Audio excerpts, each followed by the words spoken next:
नारायणी धाम अखिल भारतीय नारायणी धाम प्रबंधन विकास महासभा समिति के चुनाव में सैन समाज ने एकजुट होकर विनोद करेल को राष्ट्रीय अध्यक्ष पद की जिम्मेदारी सौंपी। उन्होंने विधिवत रूप से महामंडलेश्वर स्वामी स्वरूपानंद सिद्धकाशी महाराज के सानिध्य में पदभार ग्रहण किया।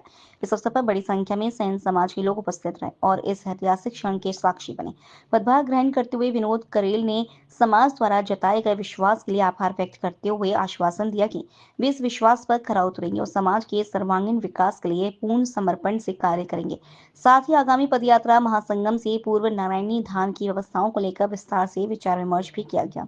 महामंडलेश्वर सर्वपूर्णानंद महाराज ने अपने उद्बोधन में श्रीमद् भागवत गीता के अध्ययन की प्रेरणा दी और शिक्षा को बढ़ावा देने, समाज की कुरीतियों को समाप्त करने और एकजुट रहने का आह्वान किया। कार्यक्रम के दौरान ब्लड डोनेशन कैंप का भी आयोजन किया गया, जिसमें युवाओं ने बढ़ चढ़कर भाग लिया और मानव सेवा के इस पुनीत कार्य में रक्तदान कर अपनी भागीदारी निभाई। इस कार्यक्रम में समाज के तमाम पदाधिकारी व वरिष्ठ जन उपस्थित रहे।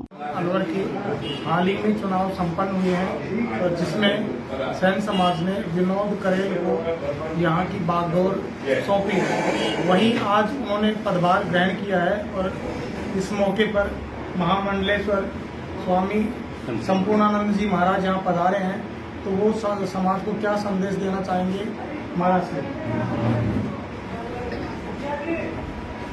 देखिए, सबसे पहले तो मैं नमन करता हूँ कि पूरे हिंदुस्तान में हमारे समाज का एक ही पवित्र पुनीत स्थान है और वो एक ऐसा स्थान है जिसमें शिव पार्वती गंगा एक साथ प्राप्त है। हिंदुस्तान में गंगा है तो शिव नहीं है, शिव है तो गंगा नहीं है। और ऐसे पवित्र स्थान पर अगर वो जल आचमन करो तो आनंद आता है। शंकराचार्य में कहते हैं, भगवत गीता अलिखत गीता, गंगा जल लव कण का पीता, चाहे मुरारे तस्य यम किम करिति चर्चा। जो भगवत गीता पढ़ता है, गंगा जल का पान करता है और मुरारी का नाम लेता है, उससे यमराज भी डरता है। तो ये ऐसा स्थान है जिसने यमराज ने मातेश्वरी को फेल तो कर दिया, पर मातेश्वरी ने कहा कि मैं तेरे बस की बात नहीं, तू मेरा शरीर ले जा, पर मैं अजर अमर होकर के मैं अपने बच्चों को बचा। अब उसकी हम संतान हैं। कोई जाति कहता है, कोई सविता कहता है, कोई नाई कहता है, कोई ठाकुर कहता है, हजारों नाम हैं, पर एक ही नाम होना चाहिए, वो है सैन भगत। तो अब सैन भगत की सबसे बड़ी क्वालिटी जो गीता के रूप में कहूँगा वो यही है कि यत्र योगेश्वर कृष्ण यत्र पार्थ धर्महृदय तत्र श्री विजय भूति ध्रुवा नीति। मेरे प्यारे भाइयों, जाति बंधु, अगर आप उन्नति चाहते हो तो एक हाथ में तो आपका कर्म होना चाहिए, चाहे वो छोर कर्म है, चाहे आप शिक्षा का कर्म कर रहे हैं, चाहे वो बैटल फील्ड कर रहे हैं, चाहे आप और काम कर रहे हैं, अच्छा काम करो पर स्मरण करो। भगवान कहते हैं, माम ईश्वर युद्ध से थे, हे अर्जुन मेरा स्मरण भी करो और युद्ध भी करो। तो स्मरण करते करते करते यह मातागण पर आए। यहाँ मेरी कल्पना है कि यहाँ पर लोग कल्पवास करें, महीनों भर वास करें, गंगा जल में स्नान करें, नहाएं धोएं। हम ये नहीं कहते तपस्या करें, पर अगर कोई यहाँ सत्संग की धारा बहे तो बहुत अच्छी है।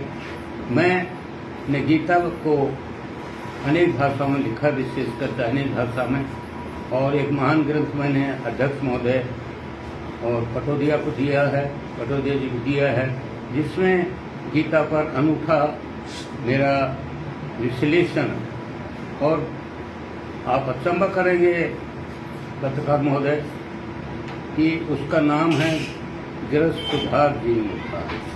अगर आपको गृहस्थ का सुधार करना है तो मातेश्वर की चरणों में आना पड़ेगा। अगर आपने संसार में उठना है तो मातेश्वर करना पड़ेगा। शिक्षा के लिए मैं 1922 का MA हूँ, इंग्लिश में PhD हूँ, चाइनीज में PhD हूँ, और अब हिंदुस्तान के 10 सरोवर संस्था में पीठासीन मठाधीश हूँ। वो क्यों हुआ कि शिक्षा हम लड़ते रहें, पर शिक्षा नहीं तो बेकार। अंधे के हाथ में बटेर वाली बात हो जाती है। अगर शिक्षित नहीं है तो आप क्या पाओगे?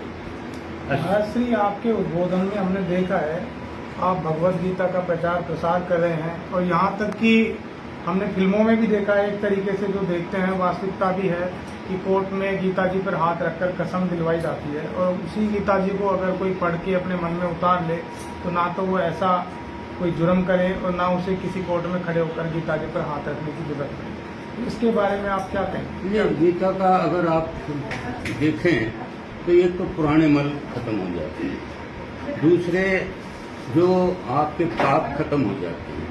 वो कारण क्या है कि ये प्रभु की वाणी है। कोई वेद शास्त्र है, चाहे रामायण है, चाहे रामचरितमानस है, चाहे उपनिषद है, कोई भी सीधे भगवान की वाणी नहीं है। कथाकार ने उसको तोड़ मोड़ करके अपना भाषा बदल किया है। जैसे हम आदर करते हैं रामचरितमानस का, पर वो भगवान की वाणी नहीं है, वो तुलसीदास की वाणी है। हाँ, उसमें सब सच्चाई है क्योंकि भगवान का आशीर्वाद था, हनुमान जी को उनका आशीर्वाद था। तो मैं तो पिछले अनुरोध करूंगा कि 65 साल से गीता पढ़ रहा हूँ और गीता पर मैंने 65,000 बार पाठ किया है। कितनी दफा? 65,000 बार। और सीधा तरीका है। मेरा सिद्धांत क्या है, अब तो गीता याद हो गई।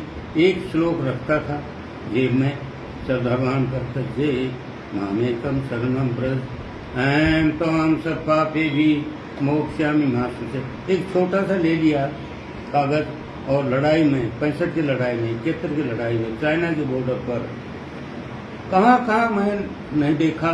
मेरे को याद है कि 65 में हम पीपल के पेड़ के नीचे थे लाहौर के पास में। मैंने कहा हटो हटो हटो हटो यहाँ से, गीता मेरे हाथ में थी और 1 सेकंड तो नहीं 5 सेकंड बाद बमबारी हुई और that place was razed to the ground, total खत्म हो कर दिया गया। तो गीता से इंट्यूशन आता है, सब प्रेरणा आती है, सब जागृति आती है। और सबसे बड़ा जो 8 का तीसरा श्लोक है, स्वभाव आध्यात्म उच्यते, आध्यात्म स्वभाव आ जाता है। आप स्वभाव की बात करने लग जाते, कहते नहीं भाई देख अपने दिल से कहो, अपनी आत्मा से कहो। तो एक ऐसा, और गीता को मैं श्रोताओं से कहूंगा ज्यादा मत पढ़ें, पहला और आखिरी श्लोक पढ़, पहला ही पढ़ लें, कुरु धर्म क्षेत्र कुरुक्षेत्र। अरे भाई गीता कहते हैं कि कर्म करो। और एक बहुत बड़ी बात है जो हिंदुस्तान में घर में किसी समाज होता है, माँ में का पान। लोकल से लेकर ग्लोबल तक की खबरों के लिए देखते रहिए सच्ची रिपोर्ट।